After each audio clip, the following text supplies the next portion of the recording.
This dish is called chicken Roshella. It is told that it comes from Rabindranath Tagore's family household.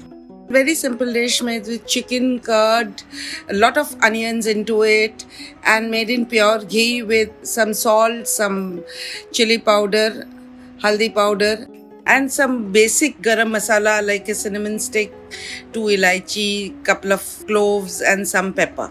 So in a pan, we would add 500 grams of chicken and about 250 grams of sliced onions, about 50 grams of curd, 2 tablespoons of Kashmiri mirchi powder, 2 tablespoons of garlic paste, 2 teaspoonful of haldi, and salt to taste. 1 inch of cinnamon, cloves, whole pepper, and cardamom. And just mix them well, put it on fire. Heat it up well in high flame for about 5 minutes.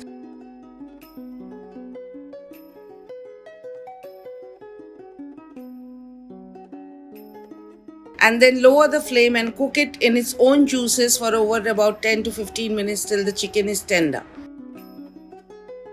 And serve it with hot rice.